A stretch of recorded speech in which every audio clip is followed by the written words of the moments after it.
Berdasarkan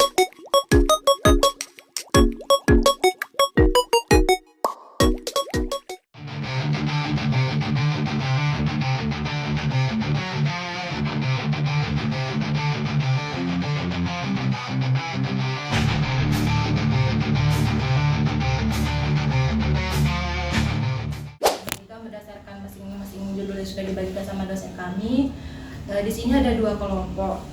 Sebelumnya saya perkenalkan, nama saya Mulyana dan teman saya. Nama saya Mulisa Kalibiani.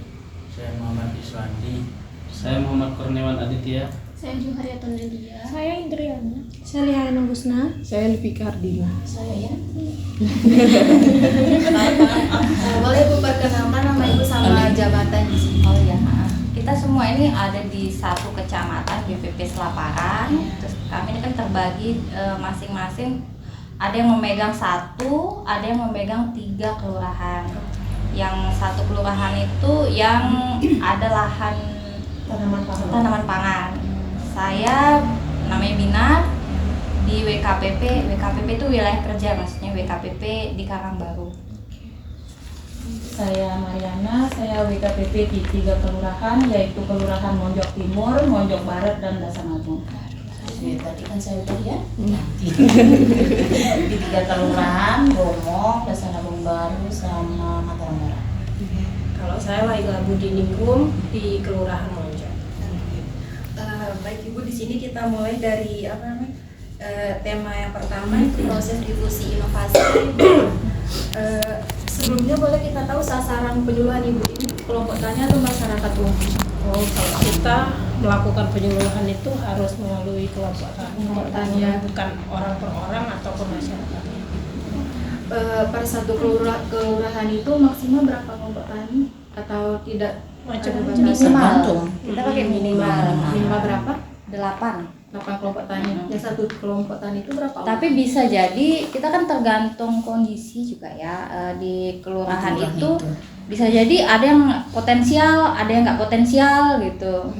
Jadi kalau awalnya per kelurahan 8, sekarang per penyuluh yang 8 minimal. Berarti itu untuk jumlah kelompok taninya itu berdasarkan tergantung kelurahannya berarti. Bukan, Misalnya, potensi yang ada di kelurahan itu, bukan tergantung. Bisa kelurahan. jadi satu kelurahan sama sekali tidak ada Iya, kelompok sama tani. sekali tidak ada. Kayak di Gomong cuma 2 kelurahan. Jangan kan cuma 2 Mataram Barat aja baru muncul. Kita lanjut ke pertanyaan pertama untuk poinnya ya Ibu. Apakah di saat Ibu melakukan penyuluhan itu pernah memperkenalkan suatu inovasi kepada petani, kayak misal teknologi terbaru atau sarana produksi yang digunakan untuk proses bertani tersebut? Iya, benar. Nah, itu sering. Jadi kalau di setiap ke kelompok gitu kan, misal ada program apa dari kementerian, nah misal programnya yang terbaru inovasi, misal ya pembibitan dengan sistem apa, nah itu yang kita info ke petani kayak gitu, ke kelompok. Untuk kalau kayak pestisida itu sering Sudah sering. Sudah paling sering. Kalau itu biasanya kan Itu ada pakai biasanya ada demplon. demplon. Itu yang di kelompok tani. Terus untuk penyampaian informasi penyuluhan itu tadi secara tatap muka ya, atau ada secara media sosialnya atau poster? Lebih Ada. ke langsung tatap muka, namanya efisien ya, ya. lebih efisien karena kan belum tentu semua kelompok itu memiliki sosial media atau yang sudah terbaru kan kayak handphone. Mereka masih bisa jadi punya handphone yang zaman jadul banget kan, hanya cuma telepon doang. Ini soalnya rata-rata Karena kan kelompok kita ya berumur lah. iya, rata-rata anggota petani itu dia sudah lanjut usia gitu kan. Terus dia juga jarang punya HP dia. Iya. Jadi palingan yang bisa kita hubungi itu ke pengurus kelompoknya. Nah, pengurus kelompoknya nanti kalau kita mengadakan penyuluhan yang mengumpulkan anggota.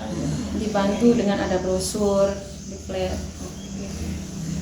Tapi memang kalau yang rata-rata kita kayak ada gap usia gitu Iya. di petani. Ada yang benar-benar paham betul sama sosial media, media digital dan segala macam, ada yang benar-benar Itu untuk yang usianya masih dan muda milenial ya. lah gitu jadinya. Ya, kayak Untuk Tengah usia itu nggak ada. petani yang masih Ada muda dia masing-masing biasanya kan umur megang gitu kan. ya. Iya. Dia di tengah itu nggak ada, benar-benar ke gap yang sama sekali nggak ngerti sama yang paham betul gitu. Berarti itu nanti kayak kalau yang mempengaruhi nih misalnya kan ada petani yang pendidikannya itu yang ada yang tamat SD, tamat SMP gitu, ada yang S1, ada Bu? Oh kalau S1 Jarang ya? kayaknya Ada sih, cuma kayak kayak bisa mantan dihitung lah satu, dua lah kayak gitu sih. enggak banyak. Terus bisa nggak sih mempengaruhi tingkat pendidikan itu pada penyerapan informasi yang ada di Pasti media? ya, pasti. Pasti akan berbeda sih. Lanjut untuk kendalanya Ibu ketika Ibu di lapangan dalam menghadapi kondisi mereka gitu, dalam menyelesaikan waktu mereka yang kayak sibuk gitu ke sawah. Iya. Kan biasanya kalau kita misalnya mau ngadain pertemuan, kita lihat dulu dari apa namanya? Aktivitas di lahan. Ya, kayak saya misalnya kalau pagi kan sebenarnya kita kan waktu aktif kerja kita pagi kan, Iya. tapi kita sesuaikan misalnya petani bisanya sore, mau nggak mau kita juga ngikutin. Kayak gitu. Kalau kita itu memang melakukan penyuluhan itu fleksibel. Sama kayak Ya, memang kembali ke SDM sebelumnya sih. sebelum kita melakukan penyuluhan itu kan kita buat PRA itu kan. PRA itu segala macam kondisi yang ada di wilayah itu yang kita gambarkan di sana, termasuk jam kerja masing-masing di rumah tangga, bapaknya bagaimana, ibunya bagaimana, anaknya bagaimana gitu. Oke. Mungkin kita lanjut ke pertanyaan terakhir yang paling intinya dari inti. Kan tadi Ibu sudah melakukan penyuluhan nih, berarti nanti ada evaluasinya ya? Pasti. Kira-kira dari evaluasi Ibu itu ada terjadi peningkatan nggak, mungkin dari segi pendapatan nih misalnya kayak kita ngasih mereka apa namanya pestisida untuk hama-hama mereka gitu kan.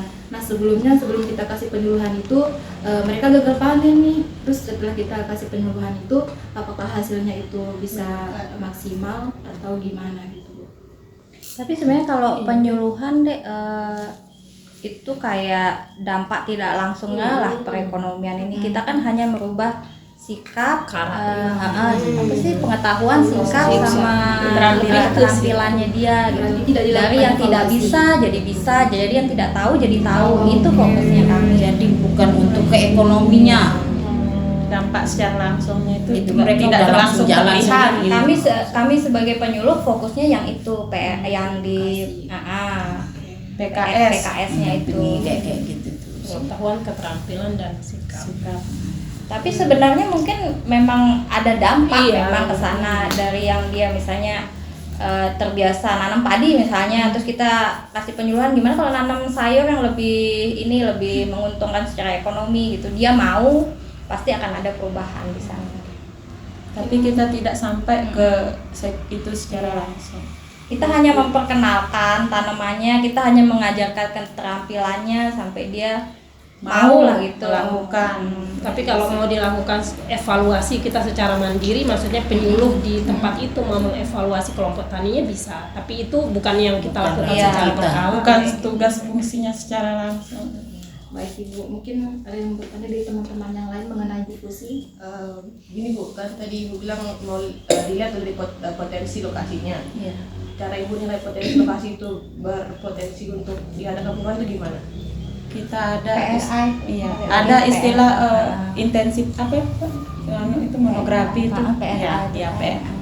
Kita turun Dari PRA itu kita gambarkan semuanya di sana deh, dari kondisi tanahnya gimana sih, kondisi airnya gimana, semua kita gambarkan sampai kondisi jumlah penduduk yang ada juga kondisi kita. sosial masyarakatnya juga kita gambarkan di sana.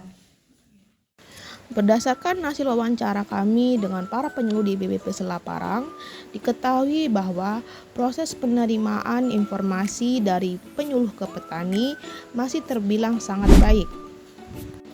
Hal ini dapat terjadi karena sebelum melakukan penyuluhan, para penyuluh di BPP Selaparang ini sudah terlebih dahulu mengenali karakteristik, sifat dan tingkah laku serta latar belakang dari para petani yang menjadi calon binaan mereka, sehingga mereka dapat dengan mudah menentukan teknik penyampaian informasi sehingga dapat diterima dengan mudah oleh para petani atau masyarakat yang menjadi calon binaan mereka nantinya.